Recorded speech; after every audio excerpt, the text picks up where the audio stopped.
Hello, gorgeous entrepreneur. It's Tash Corbin here, and welcome to another episode of the Heart-Centered Business Podcast. This is episode number 181. So all the show notes plus some extra resources can be found at tashcorbin.com/181. This week, we're talking about how to fast track your income growth in your business journey. And I'm sure this is going to be appealing to 99.9999% of you listening. So let's jump into it. I'm Tash Corbin, and this is the Heart-Centered Business Podcast. So whether you're starting out or you're more advanced in your business journey, there are often times where we want to create a boost in our ongoing income in our business. Either you've plateaued at a certain income level for a period of time, or you've got some big plans and dreams and goals and things you need more income for in your business, or you want to get to that next level of income and really start your business on another growth trajectory. So whether that's from startup or you're in the scaling phase, or whether you're into more launch and leverage, maybe you want to do a big launch and get a big chunk of money in, you need to know how to actually do this. You need to have a strategy on how you're going to have that big leap in your income.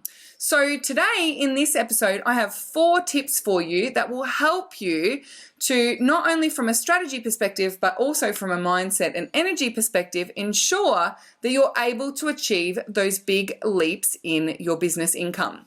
So it's really coming down to a matter of logic here. There are only limited numbers of ways that you can get more money in your business. Number one is you increase your prices. So if you, for example, offer one-to-one services and you're starting to feel like you're getting a bit booked out, or even if you're not and you want to increase your income, well, increasing your prices is going to assist you to do that.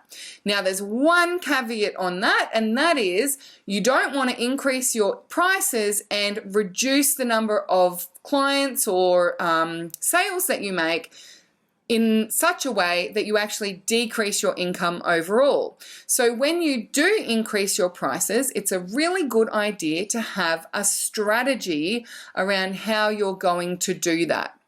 So have a think about if you're going to be increasing your prices, what sorts of things can you do to ensure that it doesn't result in a significant drop-off in sales or the number of clients that you have.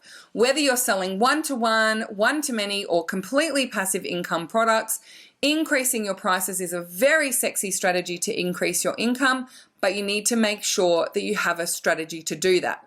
Number 2 is to get more clients. So maybe you don't want to increase your prices. Well, then one of the only logical ways for you to be able to then increase your income is to make more sales. So again, whether that's selling more courses and group programs, memberships, or one-to-one services, you need to have a strategy on how you're going to get more clients in the door. So if you do have capacity to bring on more clients, what are the steps that you're going to take in order to get more leads, improve your conversion, and get more clients in the door? And number 3 is to launch something new that brings in more money. So let's say you're selling one-to-one, you've got some members in your membership program, you want to increase your yearly income, so you decide that you're going to run a retreat every year.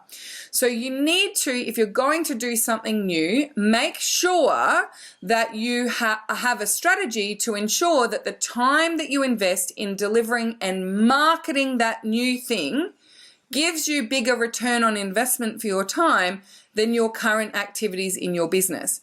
Because here's the thing, for most women in business, when I'm talking to them about increasing their income, their default strategy is, I need to create something new. I've got one-to-one clients, I need to create a course. I've got one-to-ones and a course, I need to create a membership. I've got one-to-ones and a membership, I need to create a VIP mastermind. I need to run live events. I need to run a retreat. I need to build a conference. I need to bring on affiliates. And they've got all of these ideas of things that they want to do that are new. They want a new strategy because their default is to think that if I want to make more money, I need to do something new. Now, this brings me to point number 4, and that is check with your mindset. I personally have been through this journey where in order to increase my regular income and increase my income over time, because I have a default mindset, I have a lot of programming around, if you want more, you have to do more. My default was to create new products and services. My default was to make a new course or create a new planner or run a new retreat or do a new live event. That was my default whenever I wanted to grow the income in my business. And what that ended up doing was seeing me burning out, having a huge plateau in my income, but being so busy delivering on all of these courses, all of these products, and trying to juggle the marketing of each one, so that I got to this point where I was super busy, but no matter how much busier I got, I wasn't making more income in my business because I had too many products. So with this approach of making sure you check in with your mindset and you look at these 3 very logical strategy decisions, you may just find that you are actually better off doing 1 or 2, increase your prices or make more sales, rather than create something new.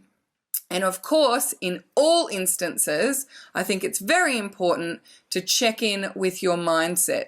Make sure you have the right support. Make sure that you have the right tools, techniques, and strategies to continuously check in with your money mindset and see if there are limiting beliefs or programming that are pushing you to take action and implement strategies that aren't necessarily best for you.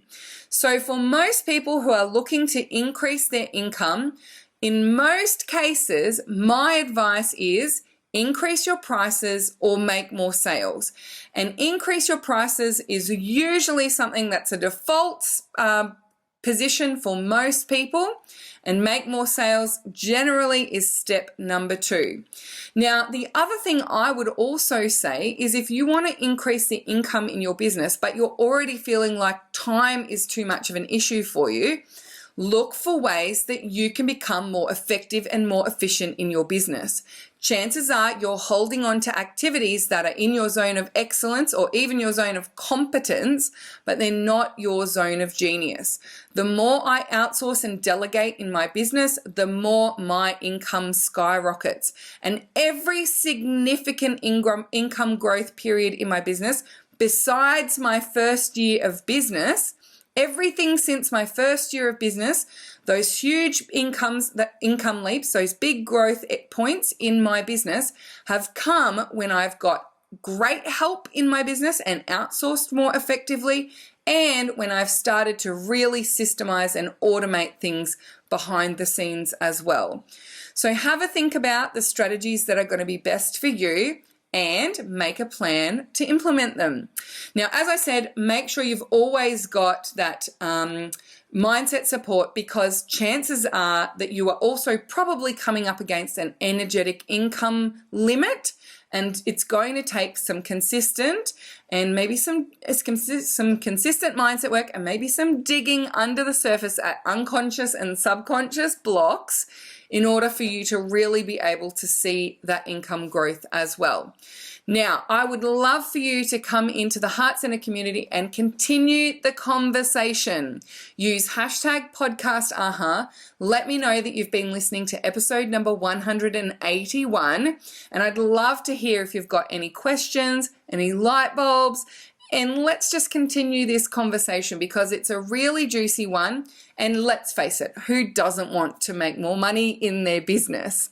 Also, make sure that you go and check out the show notes at tashcorbin.com/181 because I have a lovely resource for you there on how to fast track your business growth, particularly if you're in startup. And I'll have some other links for those of you who are more advanced in your business as well. Thank you so much for joining me for this episode of the Heart Centered Business Podcast. Until next time, I cannot wait to see you shine. Would you like more tips, tools, and resources to help you grow your heart-centered business? Head to tashcorbin.com today.